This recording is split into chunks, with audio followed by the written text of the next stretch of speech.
अख्तस educational academy welcomes you all, जो करता है आपके साथ ऐसे टॉपिक पर डिस्कशन जिसका थ्योरेटिकल अप्रोच हार्डली और रेयरली कहीं अवेलेबल हो।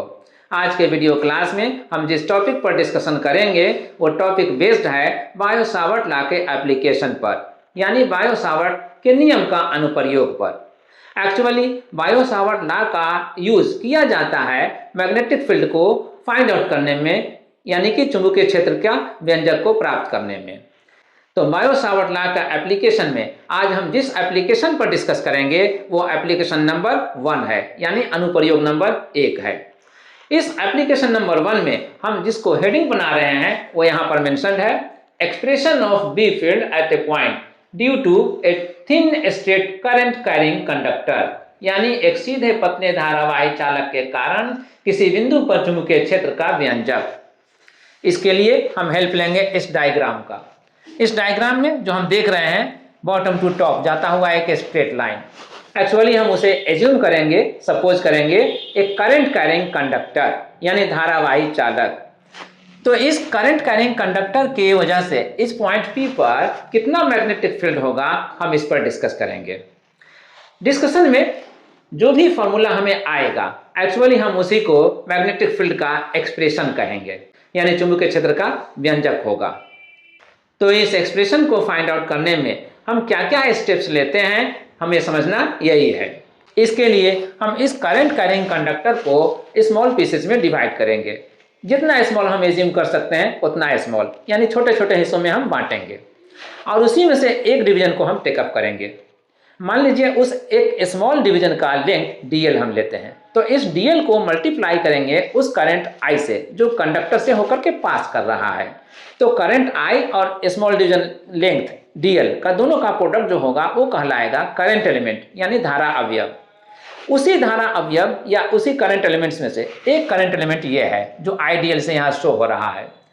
तो अब इस तरह से इस कंडक्टर को स्मॉल पीसेस में डिवाइड करने के बाद ऐसा बहुत सारा करंट एलिमेंट हमें मिल जाएगा। पहले हम इस करंट एलिमेंट की वजह से पॉइंट P पर कितना मैग्नेटिक फील्ड हो रहा है इसको हम फाइंड आउट करते हैं बायो-सावर्ट लॉ के हेल्प से। उसके बाद जितने भी करंट एलिमेंट इस पर हो सकते हैं सबकी वजह से हम कंसिडर करेंगे। सभी पर कंसिडर करने के बाद जो भी मैग्नेटिक फील्ड आएगा हम सबको ऐड करेंगे। टोटल निकालने के लिए हम उसे ऐड करेंगे। तो जो आएगा वैल्यू ऐड करने से वो पूरे कंडक्टर की वजह से जब करंट पास करेगा तो इस पॉइंट P पर कितना मैग्नेटिक फील्ड होगा वही उसका फॉर्मूला होगा, जिसे हम एक्सप्रेशन फॉर मैग्नेटिक फील्ड कहेंगे। ठीक है, तो अब हम इसके लिए प्रोसीड करें। इस करंट एलिमेंट की वजह से इस पॉइंट P पर जो मैग्नेटिक फील्ड हो सकता है वो बायो-सावर्ट लॉ के हेल्प से यहाँ पर हम शो करते हैं। dB = μ0/4π times IDL sin θ/r²। यही होता है मैग्नेटिक फील्ड का एक्सप्रेशन किसी करंट एलिमेंट की वजह से। इस एक्सप्रेशन से हम कह सकते हैं ये जो करंट एलिमेंट है यहाँ P पॉइंट पर कितना मैग्नेटिक फील्ड बनाएगा वो तो हमें इससे मिल जाएगा।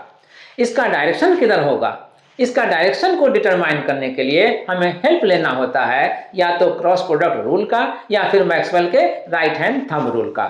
1 बाय 1 हम दोनों से जस्टिफाई करेंगे। यहाँ पर पहले हम टेकअप करते हैं क्रॉस प्रोडक्ट रूल को।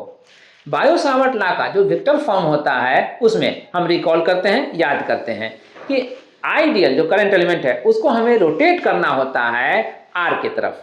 तो यहाँ पर जो आइडियल है जो करंट एलिमेंट ये देख रहे हैं, यहाँ पर हम रोटेट करेंगे, इसको रोटेट करेंगे किस तरफ, वेक्टर R की तरफ, यानी इसकी तरफ। इसके लिए हम अगर रोटेशन लें ऐसे तो ऐसे आ रहे हैं ये रोटेशन लेकर के, तो ये जो थीटा बन रहा है ये रोटेशन का एंगल है। तो ये क्लॉकवाइज बन रहा है या एंटी क्लॉकवाइज बन रहा है इसी से हमें पता चल जाएगा। नेचुरली ये रोटेशन जो है यहाँ पर ऐसे आने पर ये क्लॉकवाइज को शो कर रहा है। क्लॉकवाइज का मतलब घड़ी की सुई जिस डायरेक्शन में चलती है, जिस दिशा में चलती है वो। तो यहाँ पर ये क्लॉकवाइज डायरेक्शन शो कर रहा है। क्लॉकवाइज के डायरेक्शन में होने पर आइडियल और R जिस प्लेन में होते हैं उस प्लेन पर परपेंडिकुलर इनवर्ड होता है मैग्नेटिक फील्ड का डायरेक्शन। इसलिए हम कह सकते हैं कि इस करंट एलिमेंट की वजह से यहाँ P पॉइंट पर जो मैग्नेटिक फील्ड बनेगा वो इस वेक्टर को जो आइडियल होगा और ये जो वेक्टर R होगा ये दोनों को रखने वाला प्लेन, यहाँ पर तो ये प्लेन बोर्ड का प्लेन है तो ये बोर्ड के प्लेन ही में हम यहाँ पर कंसिडर करेंगे। तो बोर्ड के प्लेन के परपेंडिकुलर इनवर्ड होगा। बोर्ड के प्लेन के परपेंडिकुलर इनवर्ड मैग्नेटिक फील्ड के डायरेक्शन को हम शो करते हैं क्रॉस इन सर्किल करके। इन सर्किल में हम क्या करते हैं, क्रॉस का साइन देते हैं। तो यहाँ पर ये जो मैग्नेटिक फील्ड के लिए हम देंगे तो ऐसे देंगे, यही मैग्नेटिक फील्ड का डायरेक्शन यहाँ पर बताएगा इस पॉइंट पर। अब आते हैं मैक्सवेल के राइट हैंड थंब रूल से इस मैग्नेटिक फील्ड के डायरेक्शन को जस्टिफाई करने के लिए। इसके लिए हम इस कंडक्टर को अपने राइट हैंड में होल्ड करते हैं, पकड़ते हैं, और पकड़ने के बाद अंगूठे को इस कंडक्टर से पास करने वाला जो करंट है, मान लीजिए ऊपर की तरफ है, उस डायरेक्शन में इसको सेट करते हैं।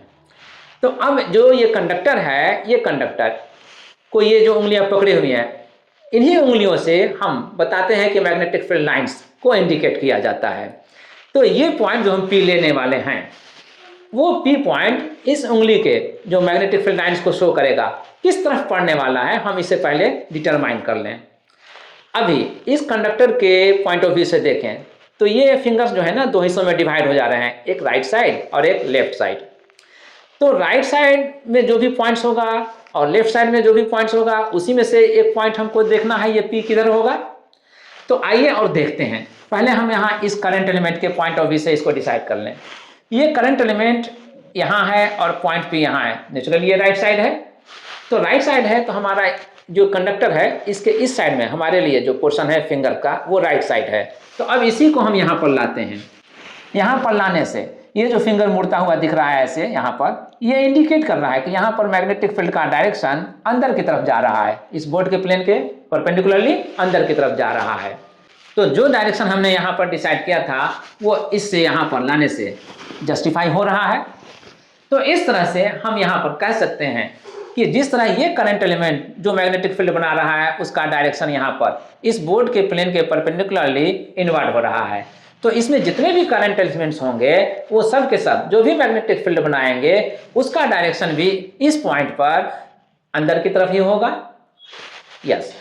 तो अब दोनों मेथड से मैग्नेटिक फील्ड के डायरेक्शन को जस्टिफाई करने के बाद, डिसाइड करने के बाद, वंस अगेन हम आते हैं इस पॉइंट पर। इस एक्सप्रेशन में जैसा कि मैंने कहा था कि आईडीएल की वजह से, करंट एलिमेंट की वजह से किसी भी पॉइंट पर जो मैग्नेटिक फील्ड हो रहा है, वो पॉइंट हम यहाँ पर पी ले रहे हैं।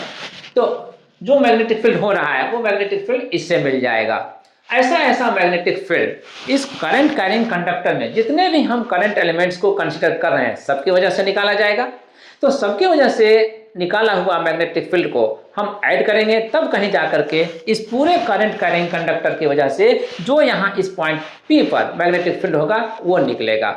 उसके लिए हम यहाँ पर जितने भी मैग्नेटिक फील्ड को निकाल सकते हैं, सबको निकालने के बाद ऐड करेंगे। ऐड करने का काम यहाँ कैलकुलस की लैंग्वेज में इंटीग्रेशन मेथड से लिया जाएगा। ठीक है, तो अब हम इसे इंटीग्रेट करने के लिए प्रोसीड करते हैं। तो ये हुआ वो total magnetic field. Total magnetic field जो ये करंट कैरिंग कंडक्टर इस पॉइंट P पर डेवलप करेगा या कर रहा है। अब इस एक्सप्रेशन में कम से कम देख करके हम ये तो कह ही सकते हैं कि थीटा और r इस करंट एलिमेंट के पॉइंट ऑफ व्यू से वेरिएबल हैं। जैसे ये करंट एलिमेंट अपना पोजीशन चेंज करेगा, ये एंगल जो थीटा है वो भी चेंज होगा, और ये जो डिस्टेंस है इस करंट एलिमेंट से पॉइंट P का, ये भी चेंज करेगा। इंटीग्रेशन करना सिंपल तभी होता है जब सिंगल वेरिएबल हो। यहाँ पर डबल वेरिएबल है, एटलीस्ट हम यही कह सकते हैं। तो सिंगल वेरिएबल में कन्वर्ट करने के लिए हम इस डायग्राम का हेल्प लेंगे। इस डायग्राम में वंस अगेन हम फोकस करते हैं। L इस करंट एलिमेंट का इस कंडक्टर के पॉइंट O से डिस्टेंस है, और ये पॉइंट O ठीक इस पॉइंट P के सामने है परपेंडिकुलर लेंथ पर, और ये जो D है वो O से P तक का डिस्टेंस है। तो अब इस ट्रायंगल में जिसमें हम आ रहे हैं, अब इस ट्रायंगल में ये जो लेंथ है वो L है, ये जो यहाँ से यहाँ तक का लेंथ है वो D है, ये जो है वो R है। हम L और R को तो कह नहीं सकते, वो वेरिएबल है, लेकिन D जो परपेंडिकुलर लेंथ है P का O पॉइंट से, कंडक्टर से, तो ये तो फिक्स रहने वाला है, ये कांस्टेंट रहेगा। तो अब इस पॉइंट ऑफ व्यू से हम इस ट्रायंगल में कंसीडर करेंगे, और इस ट्रायंगल में कंसीडर करने पर या करने के लिए ये जो थीटा हम ले रहे हैं, इधर ले रहे हैं, अंदर से अगर हम आए तो इसको हम कह सकते हैं ये एंगल जो होगा वो कितना हो सकता है, naturally 180 minus theta, 180 minus theta होगा। तो 180 माइनस थीटा वो होगा। अब उस एंगल के लिए ये जो साइड देख रहे हैं डी लेंथ का वो परपेंडिकुलर हो गया, और ये जो साइड देख रहे हैं एल लेंथ का ये बेस हो गया, और ये जो साइड देख रहे हैं आर लेंथ का कह रहे हैं वो हाइपोटेन्यूज हो गया। अब इसी को माइंड में रखते हुए ट्रिग्नोमेट्री का हेल्प लेंगे और फिर हम इसमें ऐसा रिलेशन फाइंड आउट करेंगे जिसमें हम इसमें से किसी एक को दूसरे में कन्वर्ट कर सकें। ठीक है, यहाँ पर हम आर को कन्वर्ट करना चाहेंगे थीटा के टर्म में। तो अब इसके लिए हम आते हैं यहाँ पर, और अब इस एंगल के लिए ये जो डी है वो परपेंडिकुलर है और ये जो एल है वो बेस है। तो परपेंडिकुलर और बेस में हम जानते हैं बाय ट्रिग्नोमेट्री टैन और कॉट डिफाइन होता है। यहाँ पर हम कह सकते हैं cot 180 minus theta equal to L by D define हो जाएगा। Cot 180 minus theta once again हम कह सकते हैं कि ये चेंज हो जाएगा माइनस कॉट थीटा में। तो cot theta equal to minus के साथ एल बाई डी होगा। अब हम इसमें डी को अगर इस तरफ लाएं राइट साइड से लेफ्ट साइड की तरफ तो ये हो जाएगा minus D into cot theta equal to L, इतना। अब यहाँ पर हम अगर थीटा को कह रहे हैं वेरिएबल तो यहाँ हम डिफ्रेंशिएट करेंगे थीटा के रेस्पेक्ट में। ठीक है, थीटा के रेस्पेक्ट में डिफ्रेंशिएट करने से इसे हमें क्या मिलेगा, D L by D theta लिखेंगे और minus D of D cot theta ये हम कहेंगे बाई डी थीटा। इस एक्सप्रेशन में ये डी और ये डी को हमें समझना होगा। ये जो डी है वो ये इस डिस्टेंस को शो कर रहा है, लेकिन ये जो डी है वो डिफरेंशिएशन कैलकुलस में जो डिफरेंशिएशन ऑपरेशन है उसको इंडिकेट कर रहा है। तो अब ये जो डी है यहाँ पर इस डी के लिए हम शो कर रहे हैं, तो ये कांस्टेंट होने के नाते बाहर आ जाएगा और तब हम इसे लिखेंगे minus D of differentiation of cot theta only D cot theta by D theta. ठीक है, तो minus D into cot theta का डिफरेंशिएशन होता है minus cosec square theta, cosec square theta. अब ये साइन ऑफ माइनस और ये साइन ऑफ माइनस मिलकर के क्या हो जाएगा प्लस, तो डी कॉसेक स्क्वायर थीटा ये हो जाएगा हमारे लिए result D L by D theta का। तो साथ ही अब हम इसी से अगर हम डी एल यहाँ पर लावें और डी थीटा को राइट साइड ले जाएं तो यहाँ पर इसे इनटू करना पड़ेगा ला करके। अब डी एल इक्वल टू आ रहा है D cosec square theta D theta. तो अब इस डी एल को जो यहाँ पर हम देख रहे हैं इस डी एल को हम इस एक्सप्रेशन से रिप्लेस कर सकते हैं और करेंगे भी। अब रहा सवाल आर का, आर को हम किस तरह से रिप्लेस कर सकते हैं थीटा के टर्म में, ये भी हम यहाँ पर कंसीडर कर लें। इसी ट्रायंगल में ये जो हाइपोटेन्यूज है वो आर ही है।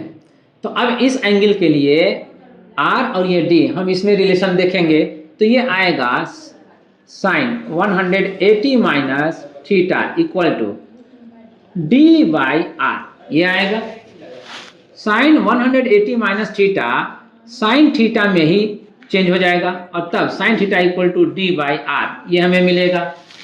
अब इससे हमें आर को जब हमें रिप्लेस करना हो तो आर को हम सेपरेट करेंगे और लाएंगे, तो r equal to d cosec theta और d l equal to d cosec square theta D theta हमने ये से पा लिया। अब इन दोनों वैल्यूज को हम इस एक्सप्रेशन में सब्स्टिट्यूट करेंगे रखेंगे।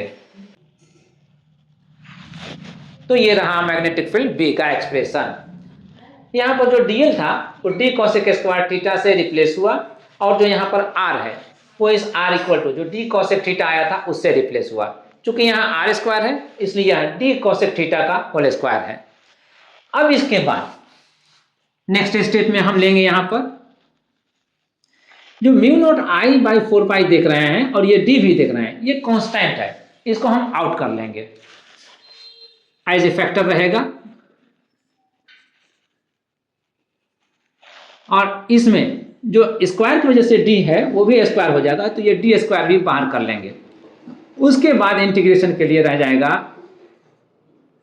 Cosec square theta sine theta और d theta by cosec square theta. Naturally cosec square theta numerator denominator से कैंसिल हो जाएगा। यहाँ पर ये जो डी है इसे डी के स्क्वायर से कैंसिल हो जाएगा। अब हमें मिलेगा mu naught by 4 times I, और इंटीग्रेशन ऑफ साइन थीटा है ना, ये साइन थीटा। तो अब मैग्नेटिक फील्ड हुआ B equal to mu naught I by 4 pi D times integration of sine theta D theta.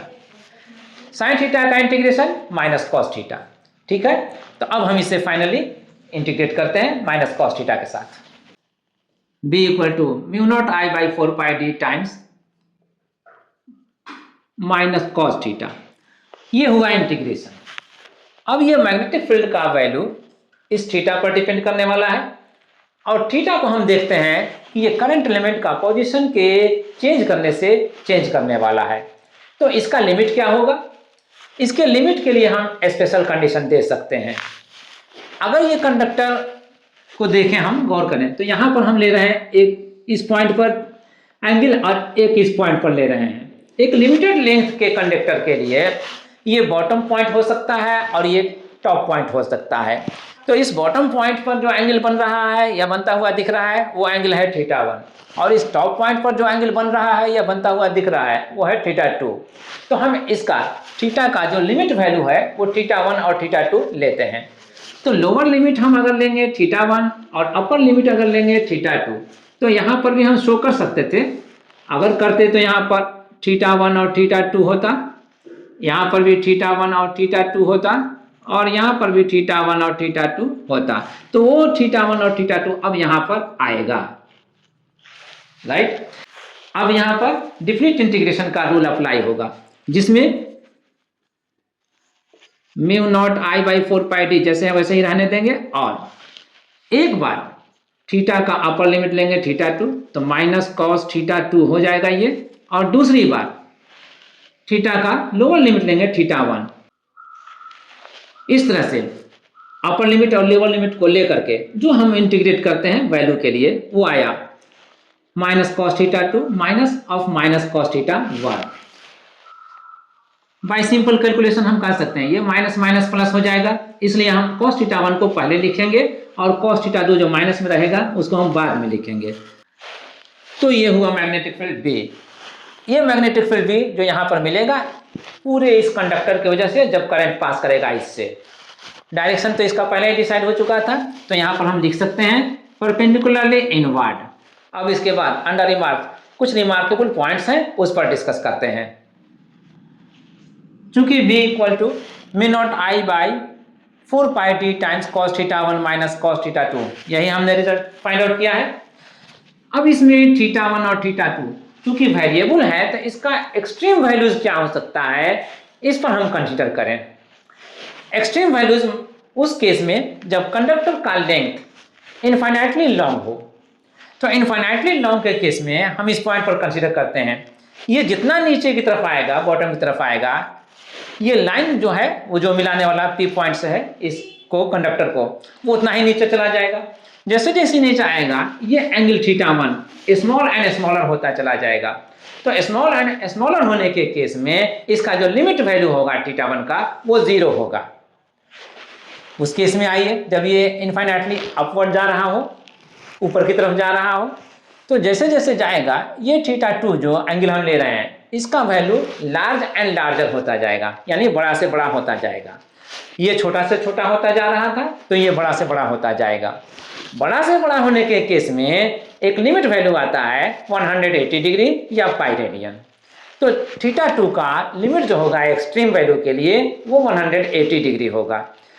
तो हम थीटा 1 का 0 और थीटा 2 का 180 डिग्री एक्सट्रीम वैल्यूज लेकर के हम इसको कैलकुलेट करते हैं और फिर देखते हैं कि इसका रिजल्ट क्या आता है। थीटा 1 और थीटा 2 का जो वैल्यू हमने यहाँ सेलेक्ट किया है वो एक लॉन्ग कंडक्टर वायर के लिए किया है, एक लंबे चालक तार के लिए किया है। तो वैसे केस में cos 0 डिग्री cos थीटा 1 की जगह पर आ जाएगा और cos 180 degree 180 degree cos theta 2 की जगह पर आएगा। cos 0 का वैल्यू 1 और cos 180 का वैल्यू -1। तो हम इसे यहाँ पर लिख सकेंगे mu naught I by 4 pi D times 1 minus, और cos 180 डिग्री का वैल्यू -1 को ऐसे लिखेंगे। अब इसके बाद जो b के लिए रिजल्ट आएगा वो mu naught I by 4 pi D times ये 1 और ये 1 के पहले यहाँ भी माइनस देख रहे हैं, यहाँ भी माइनस देख रहे हैं। अब इसको सिंप्लीफाई करने पर ये माइनस और ये माइनस प्लस होने वाला है, तो हम यहाँ पर लिखेंगे 1 प्लस 1। अब ये कन्वर्ट हो जाएगा mu naught I by 4 pi D into 1 plus 1 2 में। नेचुरली इस 2 से इस 4 को कैंसिल किया जा सकता है 2 टाइम्स में। आफ्टर कैंसिलेशन के बाद जो मिलेगा हमें b equal to mu naught I by 2 pi D, b equal to mu naught I by 2 pi D. ये उस केस में मैग्नेटिक फील्ड का एक्सप्रेशन है जिस केस में एक लॉन्ग कंडक्टर हम ले रहे हों, तो उस लॉन्ग कंडक्टर से जब करंट पास करेगा तो उसकी वजह से इस पॉइंट P पर कितना मैग्नेटिक फील्ड होगा वो इससे हमें मिलेगा। अगर लिमिटेड लेंथ का कंडक्टर है तो उससे मैग्नेटिक फील्ड जो मिलेगा वो इस एक्सप्रेशन से दिया जाएगा। ठीक है, ये है रिमार्क्स का पॉइंट नंबर 1।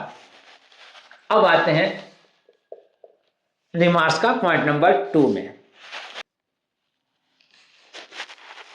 पॉइंट नंबर 2 में हम कंसीडर कर रहे हैं when the point O is the mid point of the conductor, यानी जब O चालक का मध्य बिंदु है। यहाँ पर कंडक्टर को अब हम लिमिटेड लेंथ में ले रहे हैं। लिमिटेड लेंथ में लेने पर यहाँ से यहाँ तक का लेंथ पूरा मान लेते हैं वो L है, तो उसी L लेंथ में ये पॉइंट O जो है वो अब मिड पॉइंट है, तो यहाँ से यहाँ तक का जो पोर्शन होगा वो हाफ L हो जाएगा और यहाँ से यहाँ तक का जो पोर्शन होगा वो भी हाफ L हो जाएगा।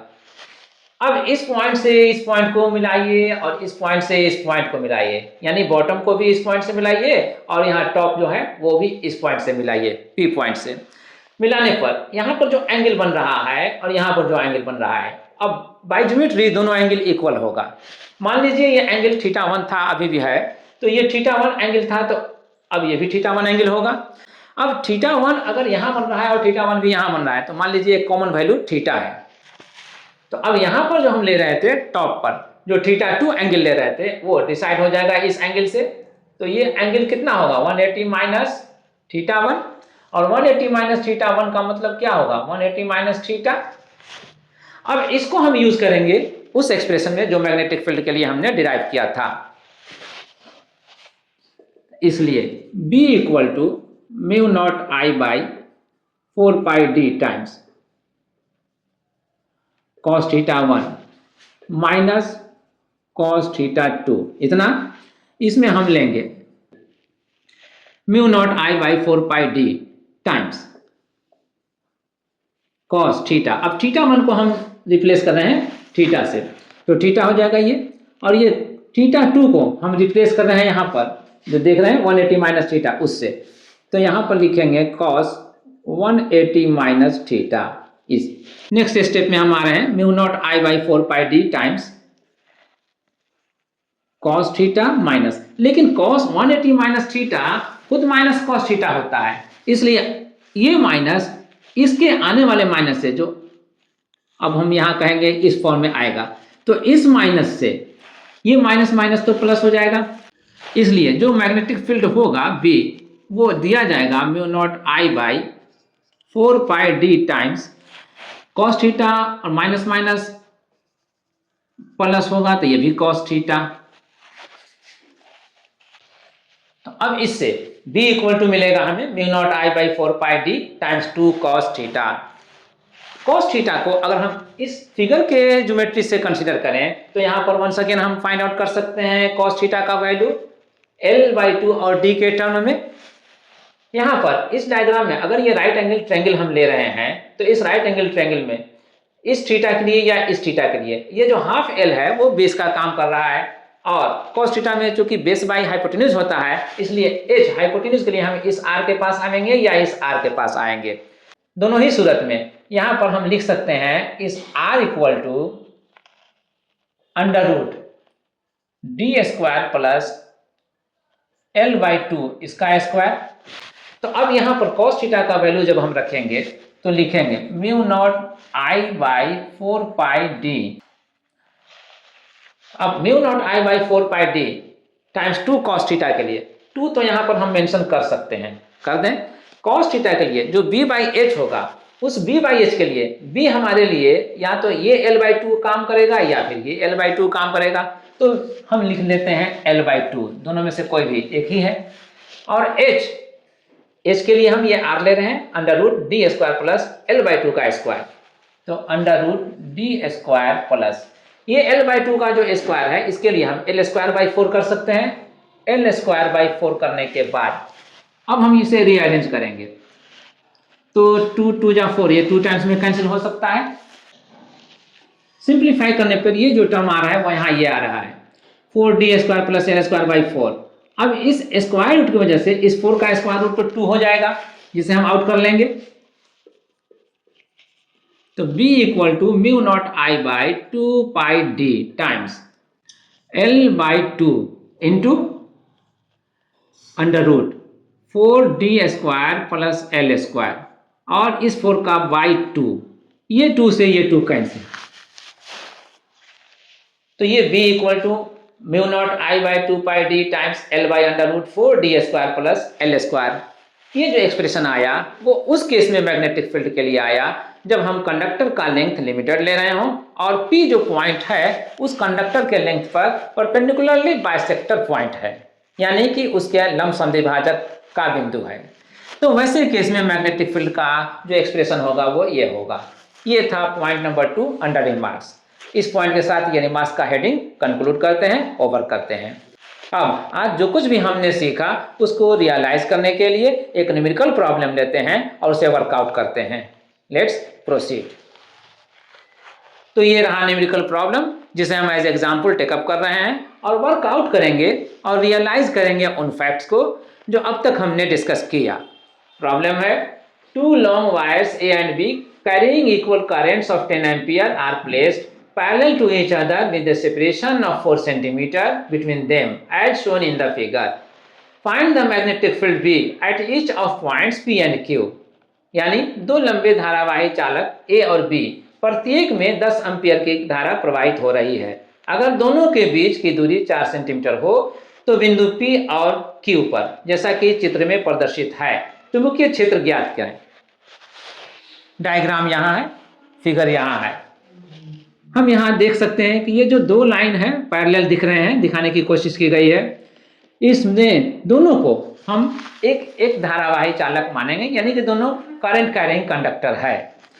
इसका नाम हम A दे रहे हैं, इसका नाम हम B दे रहे हैं। दोनों से जो करंट पास कर रहा है तो वो 10 एम्पियर का है, तो कंडक्टर A से जो करंट पास कर रहा है I1 वो 10 एम्पियर का हुआ, और कंडक्टर B से जो करंट पास कर रहा है I2 वो भी 10 एम्पियर का हुआ। अब यहाँ पर P और Q, ये जो दो पॉइंट यहाँ देख रहे हैं P और Q, इन दोनों पॉइंट्स पर मैग्नेटिक फील्ड कितना होगा ये हमें फाइंड आउट करना है। साथ ही हम ये बताएंगे कि इसका डायरेक्शन किधर होगा, राइट। अब इसको बताने के लिए यहाँ पर देख लीजिए कि दोनों कंडक्टर के बीच में जो 4 सेंटीमीटर का डिस्टेंस है, और ये जो पॉइंट Q है यहाँ से यहाँ इस कंडक्टर के बीच में 2 सेंटीमीटर का डिस्टेंस है। तो नेचुरली अगर ये पूछा जाए कि यहाँ से यहाँ तक का डिस्टेंस कितना होगा तो ये भी 2 सेंटीमीटर का होगा। तो अब यहाँ पर मामला बनता है कि इस पॉइंट P का इस कंडक्टर से डिस्टेंस कितना है, तो 2 सेंटीमीटर, ठीक है।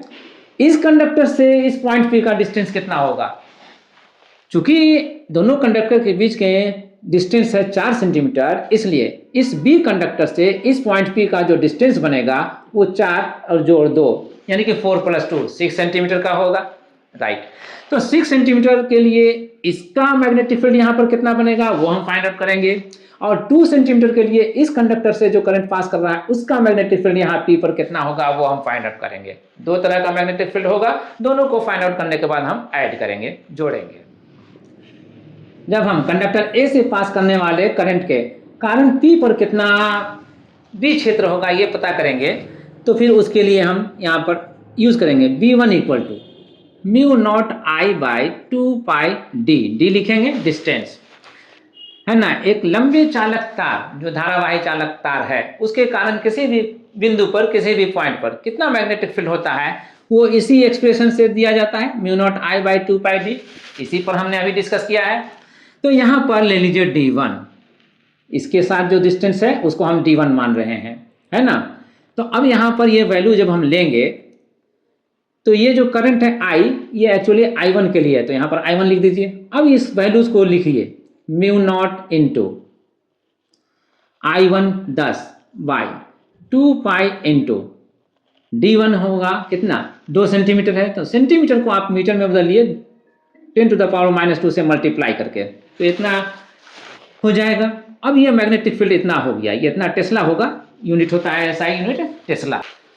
सिंप्लीफिकेशन में ये जो आएगा V1 equal to mu naught by 2 pi into 2 4 pi हो जाएगा, और इंटू 10, लेकिन ये जो 10⁻⁻2 है डिनोमिनेटर में, इसे भी हम न्यूमिनेटर में लाएंगे तो ये पावर प्लस हो जाएगा। अब ये इतना टेस्ला हुआ। फाइनली म्यू नॉट बाई 4 पाई अगर हम करते हैं तो इसका वैल्यू हम लिखेंगे 4 पाई इंटू 10⁻⁻7 है ना। म्यू नॉट का वैल्यू 4 पाई इंटू 10⁻⁻7 होता है, और ये 4 पाई है। 4 पाई को आप 4 पाई लिख दीजिए। बाकी रहा सवाल इसका 10 इंटू 10⁻2 का, तो इसको आप 10⁻3 कर लीजिए, ये इतना टेस्ला हो गया। 4 पाई से 4 पाई कैंसिल, तो इसलिए अब V1 इक्वल टू जो आया वो 10⁻3 - 7 -4 हो जाएगा।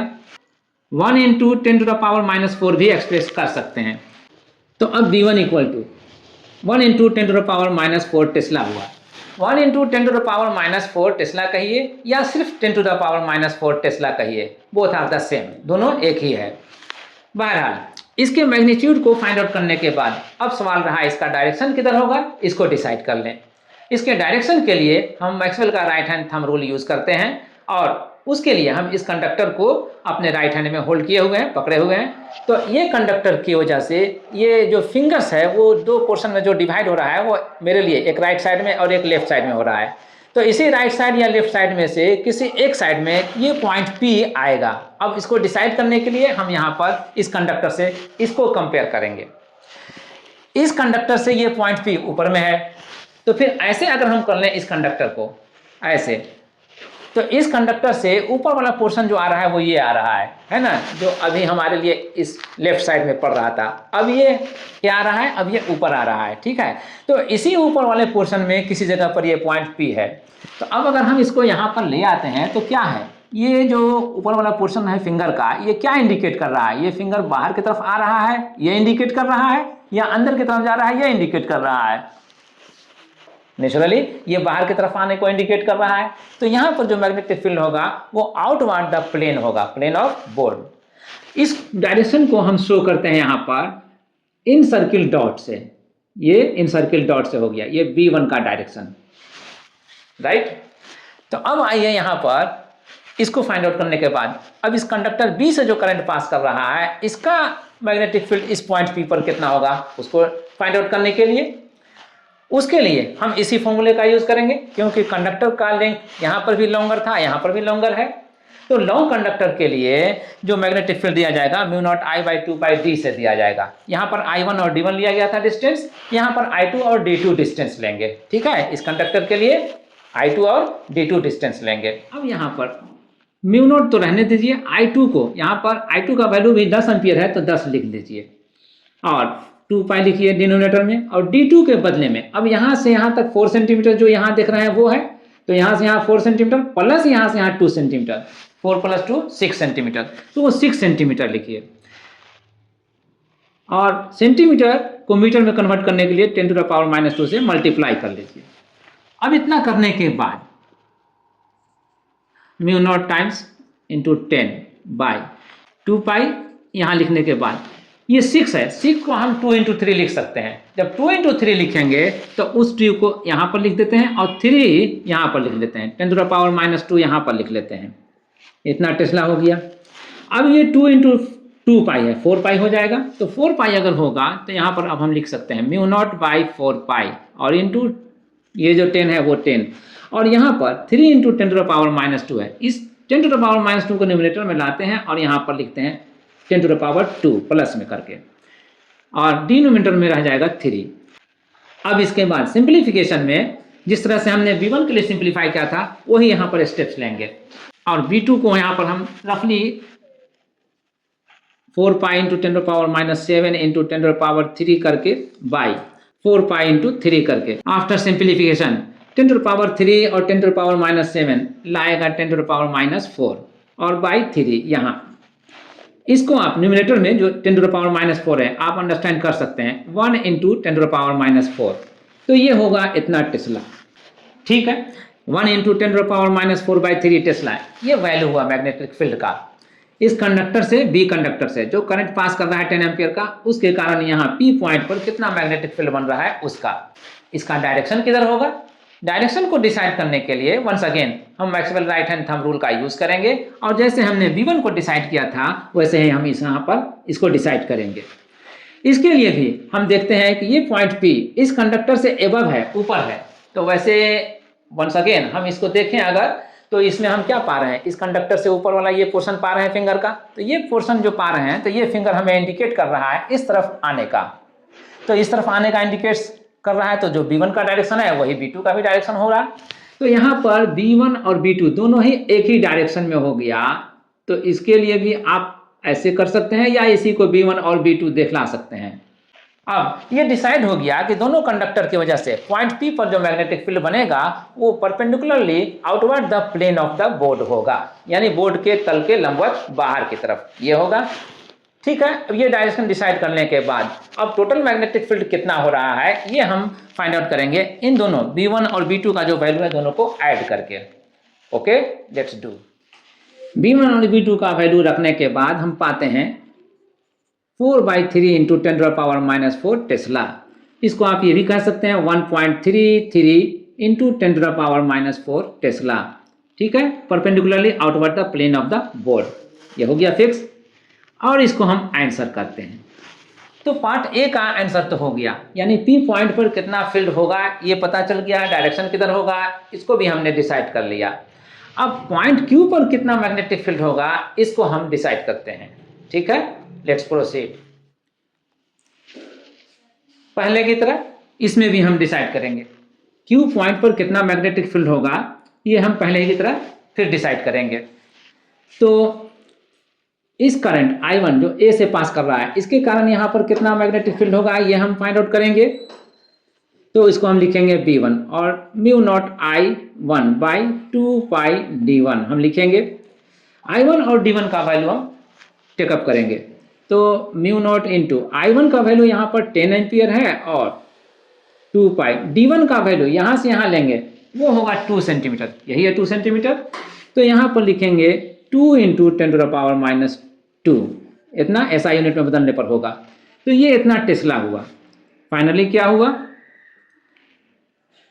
μ0 बाई 2 पाई इंटू 2 4 पाई हो जाएगा, और 4 पाई के बाद जो यहाँ पर 10 देख रहे हैं और यहाँ पर 10 टू द पावर -2 देख रहे हैं, दोनों ही को न्यूमरेटर में लाएंगे तो ये माइनस से प्लस हो जाएगा और ये पहले से है प्लस ही, तो 10 पर पावर 1 यहाँ पर मान करके ये जो आएगा 2 पावर लेकर के तो उसको हम ऐड कर देंगे 10 टू द पावर 3 हो जाएगा, तो ये इतना टेस्ला हो गया। ठीक है, अब μ0 का वैल्यू हम जानते हैं 4 pi into 10 to the power -7, तो इतना पुटअप करने के बाद 10 टू द पावर 3 से मल्टीप्लाई करेंगे और फिर बाई 4 पाई लिखेंगे, तो ये 4 पाई से 4 पाई कैंसिल, ठीक है, टेस्ला में आएगा। और उसके बाद यहाँ पर B1 का वैल्यू जो आएगा वो 10 टू द पावर -7 और +3 करेंगे तो -4 आएगा पहले की तरह, तो यहाँ पर इतना टेस्ला हो गया। अब इसका डायरेक्शन किधर होगा, डायरेक्शन के लिए राइट हैंड के थंब रूल से हम यूज़ करते हैं, मैक्सवेल का राइट हैंड थंब रूल को यूज़ करते हैं। तो इस बार इसके लिए हम पॉइंट क्यू को देखते हैं कि इस कंडक्टर से ये पॉइंट क्यू नीचे है, बिलो है, तो अब हम अगर ये कंडक्टर लें तो इसमें अगर हम देखें तो ये पोर्शन जो है हमारा राइट साइड का और ये पोर्शन हमारा जो है लेफ्ट साइड का मेरे लिए, तो इसको हम ऐसे करें तो ये ऊपर वाला पोर्शन जो है वो और ये जो नीचे वाला पोर्शन है वो ये हम देखेंगे। तो ये जो नीचे वाला पोर्शन है देख रहे हैं ये इनवर्ट जा रहा है, ये फिंगर लेकर के, तो इनवर्ट जा रहा है, मुड़ता हुआ आ रहा है, ऐसे जा रहा है। तो ऐसे जाने में यहाँ पर मैग्नेटिक फील्ड का डायरेक्शन को इंडिकेट कर रहा है कि ये परपेंडिकुलरली इनवर्ट जा रहा है। तो परपेंडिकुलरली इनवर्ट जा रहा है तो इसके लिए हम इन सर्किल क्रॉस का साइन देते हैं और तब यहाँ पर बता देते हैं ये B1 का डायरेक्शन हुआ। ठीक है, तो यहाँ पर लिखेंगे परपेंडिकुलरली इनवर्ट। अब उसके बाद आते हैं कंडक्टर बी से जो करंट पास कर रहा है उसकी वजह से पॉइंट के ऊपर मैग्नेटिक फील्ड क्या है, किस डायरेक्शन में है, उसको डिस्कस करने के लिए इस कंडक्टर बी से जो करंट पास कर रहा है इसके कारण इस पॉइंट के ऊपर कितना मैग्नेटिक फील्ड होगा, उसके लिए हम यहाँ पर यूज करेंगे V2 इक्वल टू μ0I2/2π/d2। अब इसमें भी जो वैल्यू हमें दिए हुए हैं क्वेश्चन में उनको हम पुटअप करेंगे। तो μ0 तो छोड़ दीजिए, I2 का वैल्यू जो 10 एम्पियर है वो लिख देंगे बाई 2π इंटू D2 का वैल्यू यहाँ से यहाँ जो जा रहा है ये 2 सेंटीमीटर लेके जा रहा है, तो 2 सेंटीमीटर को मीटर में बदलिए 10⁻⁻2 से मल्टीप्लाई करके, अब ये इतना टेस्ला हो गया, राइट। अब V2 इक्वल टू μ0 इंटू, और ये जो 2 है और ये 2π है तो 4π हो जाएगा, तो इसको भी आप लिख दीजिए 4π, और यहाँ पर 10 है और यहाँ 10⁻⁻2 है तो वो आएगा तो पावर 3 हो जाएगा, जैसे कि इस कंडक्टर के लिए हमने डिस्कस किया था ठीक उसी तरह से ये इतना टेस्ला होगा। अब μ0 का वैल्यू रखिए 4π इंटू 10⁻⁻7 और यहाँ पर मल्टीप्लाई कीजिए 10⁻3 से बाई 4π, 4π कैंसिल है ना, तो ये भी टेस्ला में रहेगा। तो अब V2 का वैल्यू जो आएगा वो क्या आएगा, तो ये आएगा पहले की तरह ही, पावर जो 10⁻⁻7 है और ये पावर 3 है तो इसका सिंप्लीफिकेशन बताएगा 10⁻⁴, इतना टेस्ला। तो ये मैग्नेटिक फील्ड हो गया पॉइंट Q पर। इसका डायरेक्शन को डिसाइड करने के लिए अब हम यहाँ पर देखेंगे इस कंडक्टर से जो करंट पास कर रहा है उसके लिए ये पॉइंट Q एबव है, ऊपर है, तो ऊपर हो जाने पर अब हम मैक्सवेल का राइट हैंड थंब रूल को यूज कर रहे हैं तो उससे हम डिसाइड करेंगे। तो कंडक्टर के, जिस कंडक्टर को हम सपोज कर रहे हैं ये कंडक्टर, तो इस कंडक्टर के सपोज करने पर ये जो फिंगर का पोर्शन ऊपर वाला है ये हम देख रहे हैं, तो अब हम इसको करंट के डायरेक्शन में सेट करेंगे। ये करंट के डायरेक्शन में सेट करने के बाद अब क्या देख रहे हैं कि यहाँ पर लाते हैं तो ये फिंगर अब बाहर की तरफ इंडिकेट कर रहा है ना, ये बाहर की तरफ इंडिकेट कर रहा है। इसका मतलब यहाँ पर जो मैग्नेटिक फील्ड बनेगा इस करंट की वजह से वो आउटवर्ड द प्लेन होगा परपेंडिकुलरली। तो आउटवर्ड द प्लेन होगा तो परपेंडिकुलरली यहाँ पर लिख देते हैं आउटवर्ड, ठीक है। और यहाँ पर इंडिकेट करेंगे V2 को इन सर्किल करके डॉट से, ठीक। तो दोनों का अब हमें निकल दिया, कंडक्टर ए से जो करंट पास कर रहा है वो कितना मैग्नेटिक फील्ड बना रहा है और किधर बना रहा है वो निकल गया। कंडक्टर बी से जो करंट पास कर रहा है वो कितना बना रहा है, किधर बना रहा है वो भी निकल गया। इत्तेफाक कहिए दोनों ही का मैग्नेटिक फील्ड का वैल्यू सेम टू सेम आया, पहले वाले में भी आया था 10⁻⁻4 और ये दूसरे वाले में भी आया हमें 10⁻⁴ टेस्ला में। तो वैल्यू तो सेम टू सेम है लेकिन डायरेक्शन यहाँ पर बता रहे हैं अपोजिट, इसका हम इनवर्ट द प्लेन ले रहे हैं और इसका आउटवर्ड द प्लेन ले रहे हैं। क्या रिजल्ट होगा, तो एक फील्ड का डायरेक्शन इनवर्ड और एक फील्ड का डायरेक्शन आउटवर्ड, और दोनों मैग्नीट्यूड में बराबर। तब इस केस में दोनों डायरेक्शन एक दूसरे को न्यूट्रलाइज कर देगा, कैंसिल कर देगा, है ना, मैग्नीट्यूड भी एक दूसरे को कैंसिल कर देगा। तो रिजल्ट क्या रहा, रिजल्ट 0 हो गया। तो मैग्नेटिक फील्ड का जो नेट वैल्यू होगा पॉइंट Q पर वो 0 रहेगा, राइट। तो यहाँ पर दे दीजिए, इसलिए टोटल बी फील्ड यानी बी क्षेत्र एट Q इक्वल टू 0, और इसको आंसर कर लीजिए। तो अब ये आंसर हो गया। तो अब इस आंसर के साथ ही जो हमने ये न्यूमेरिकल प्रॉब्लम लिया था एज एग्जाम्पल ये कंप्लीट हुआ, कंक्लूड हुआ, और साथ ही हमारा आज का ये टॉपिक जो हमने पिकअप किया था बायो सावर्ट लॉ का एप्लीकेशन को डिस्कस करने के लिए वो भी कंक्लूड हुआ। I hope you might have understood it better. अगर कहीं पर कोई डाउट है, कहीं पर कोई कॉम्प्लिकेशन है तो प्लीज़ कमेंट बॉक्स में अपने कमेंट के ज़रिए हमें फीडबैक दीजिए। आने वाले किसी न किसी वीडियो क्लास में जहाँ पर भी पॉसिबल हुआ वहाँ पर मैं उसे रेक्टिफाई करूँगा, ठीक है। और अगर आपको लगता है कि ये वीडियो क्लास आपके लिए यूज़फुल है तो प्लीज़ अपने फ्रेंड्स में भी इसे शेयर कीजिए, वो भी अपने कॉन्सेप्ट को इन्हेंस कर सकें, इम्प्रूव कर सकें। तो इसी के साथ आज का वीडियो क्लास हम ओवर करते हैं और मिलते हैं फिर किसी दूसरे वीडियो क्लास में, फिर किसी दूसरे टॉपिक पर डिस्कशन करने के लिए। Thank you.